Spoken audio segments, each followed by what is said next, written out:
The cold autumn wind brushed against Sarah's face as she walked down the quiet street, pulling her thin sweater tighter around her shoulders. She had just finished her morning classes at the local community college and was heading toward a small grocery store where she worked part-time. Money had been tight for as long as she could remember, and between school and work, her days were packed. But despite the struggle, Sarah had always been the kind of person who would stop and help someone in need, even if it meant sacrificing her own time. As she turned the corner, her eyes landed on a frail elderly woman standing outside a rundown house at the end of the street. The woman, who appeared to be in her late 70s, was struggling to carry a heavy bag of groceries up the porch steps. Without hesitation, Sarah hurried over. "Here, let me help you," she said, gently taking the bag from the woman's trembling hands. The woman's face lit up with a mixture of gratitude and surprise. "Oh dear, that's very kind of you," she said, her voice soft but weary. "I don't get much help these days." Sarah followed her inside, immediately noticing the state of the house. The place was cluttered, dust collecting on the furniture, and dishes piling up in the sink. It was clear that the woman, who introduced herself as Mrs. Taylor, had been struggling to keep up with housework. "You live here alone?" Sarah asked, setting the groceries down on the small wooden table. Mrs. Taylor nodded. "Ever since my husband passed away, it's just me now. And, well, these old bones aren't what they used to be." She chuckled, but there was a sadness behind her smile. Sarah glanced around the room again. She could only imagine how difficult it must be for Mrs. Taylor to take care of everything by herself. Without giving it much thought, she blurted out, "Would you like some help cleaning? I have a little time before work." The woman's eyes widened. "Oh, sweetheart, I couldn't possibly ask that of you." "You didn't ask," Sarah said with a grin. "I offered." Mrs. Taylor hesitated for a moment before nodding. "Well, I suppose, if you really don't mind." And just like that, Sarah rolled up her sleeves and got to work. She dusted shelves, wiped down counters, and even sorted through the piles of unopened mail on the kitchen table. Mrs. Taylor watched in awe, occasionally giving directions, but mostly just enjoying the company. "You remind me so much of my granddaughter," she said at one point, her voice thick with emotion. Sarah paused. "You have a granddaughter?" Mrs. Taylor's expression darkened slightly. "Had," she corrected softly. "We lost touch a long time ago." She didn't say much more, and Sarah didn't press. Hours passed before Sarah finally checked the time and realized she was going to be late for work. "I should go," she said, grabbing her backpack. "But if you ever need help again, I'd be happy to come by." Mrs. Taylor smiled warmly. "You are a rare soul, my dear. Thank you." Sarah left feeling a strange sense of fulfillment. She had no idea that this small act of kindness would soon change her life in ways she never could have imagined. Because what she didn't know was that Mrs. Taylor wasn't just another lonely elderly woman, and this house, this seemingly ordinary cluttered home, held secrets that no one could have guessed.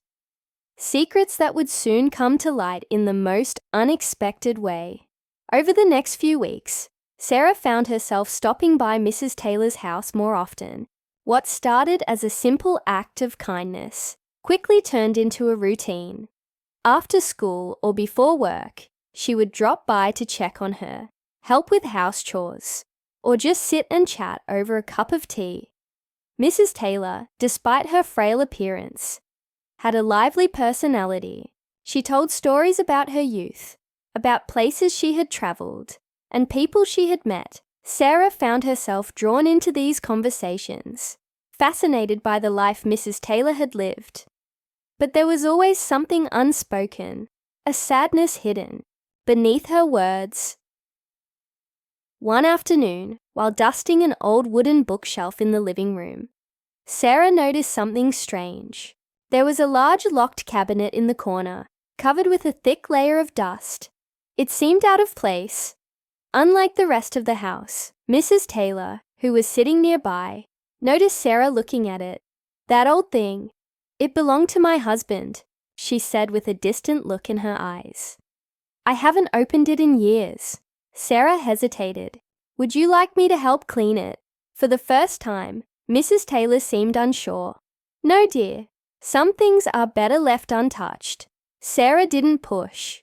But from that day on, she couldn't shake the feeling that there was more to Mrs. Taylor's story than she was letting on. As time passed, Sarah began noticing other odd things. Despite the house being in a state of neglect, there were small signs that didn't quite add up. The furniture was old, but expensive. The paintings on the wall, though covered in dust, looked like something out of an art gallery. And then there was the way Mrs. Taylor spoke about her past. Like she had lived a life far grander than the one she was living now. One evening, while helping Mrs. Taylor sort through old boxes in the attic, Sarah stumbled upon an old photograph. It was faded and wrinkled, but the people in it were unmistakable. A younger Mrs. Taylor stood beside a man in a tailored suit, smiling in front of what appeared to be a grand estate. Sarah blinked. "Is this you?" Mrs. Taylor took the photograph carefully, her hands trembling slightly. She stared at it for a long moment before sighing. "Yes, that was a long time ago." Sarah hesitated. "You lived in a mansion."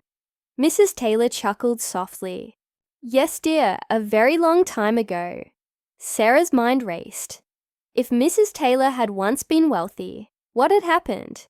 How had she ended up alone in a rundown house, living such a simple life? The next day, while wiping down the kitchen table, Sarah noticed an envelope peeking out from a stack of old papers. It was thick, sealed with a wax stamp, and had an unfamiliar name written on it. "Mrs. Taylor, what's this?" she asked, holding it up. For the first time since Sarah had met her, Mrs. Taylor looked genuinely startled. She snatched the envelope out of Sarah's hands and clutched it close to her chest. "You shouldn't be snooping, dear," she said, her voice sharp. Sarah immediately felt guilty. "I wasn't trying to snoop," she said quickly. "I was just cleaning and I saw." Mrs. Taylor's expression softened. She sighed and sat down heavily in her chair. "I'm sorry, child. It's just, there are things in my past I'd rather not revisit." Sarah nodded, but she couldn't ignore the growing curiosity inside her. Something wasn't right. There were too many unanswered questions. That night, as she lay in bed, Sarah replayed everything in her mind. The locked cabinet, the grand estate in the photograph, the expensive furniture, the mysterious envelope. Something told her that Mrs. Taylor wasn't just an ordinary elderly woman, and she was determined to find out the truth. What she didn't know was that the truth would change everything. The next time Sarah visited Mrs. Taylor's house, she felt a strange tension in the air. The elderly woman seemed quieter than usual, distracted, as if lost in thought. Sarah tried to brush it off, but she couldn't shake the feeling that something was about to change. As she wiped the dust from a bookshelf, Mrs. Taylor suddenly spoke. "Sarah, dear, would you do me a favor?" Her voice was softer than usual, almost hesitant. "Of course," Sarah said, turning to her. Mrs. Taylor reached for the same envelope Sarah had noticed earlier. She held it out with trembling hands. "I think it's time for you to know the truth." Sarah carefully took the envelope and opened it. Inside was a letter, along with a few yellowed documents. As she read, her eyes widened. The words on the page didn't seem real. Mrs. Taylor, Margaret Taylor, wasn't just an ordinary elderly woman. She had once been part of a wealthy family, one of the wealthiest in the state. Her husband had been a successful businessman, and they had lived in a grand estate, just like in the photograph. But after his sudden passing, everything had changed. Legal battles, greedy relatives, and bad investments had stripped her of her fortune. People she once trusted had turned their backs on her. "But why didn't you fight for it?"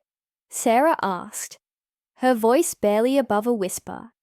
Mrs. Taylor gave a small, sad smile. "Money does strange things to people, my dear. When I lost everything, I saw people's true colors. I realized that the things I thought mattered didn't. So, I walked away." Sarah was stunned. Mrs. Taylor had willingly left behind a life of luxury to live alone in this small, forgotten house.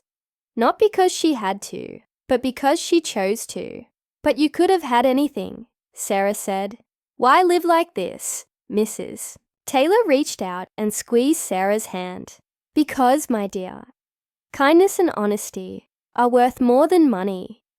And in all my years, I've learned that true wealth isn't measured by what's in your bank account. It's measured by the people who stand by you when you have nothing." Sarah felt a lump rise in her throat. She had come here thinking she was helping an elderly woman in need, but in reality, Mrs. Taylor had given her something far greater, a lesson in what truly mattered. As the weeks passed, Sarah continued to visit, but their conversations felt different now. There was a deeper understanding between them, a bond built on more than just simple acts of kindness. One evening, Mrs. Taylor handed Sarah another envelope. This one was newer, crisp, and sealed with her name on it. "What is this?" Sarah asked, confused. Mrs. Taylor smiled. "A small thank you and a request." When Sarah opened it later that night, she was shocked. Inside was a legal document. Mrs. Taylor had left everything she had to Sarah: the house, the few remaining assets, and a letter asking her to make sure it never sat empty again. Tears welled in Sarah's eyes. It wasn't about money or property. It was about trust, about love, about family, even when it wasn't by blood. Years later, as Sarah sat on the same old porch, looking out at the quiet street, she realized something. She had started this journey thinking she was helping Mrs. Taylor, but in the end, Mrs. Taylor had changed her life in ways she never could have imagined, and that, she knew, was the greatest gift of all.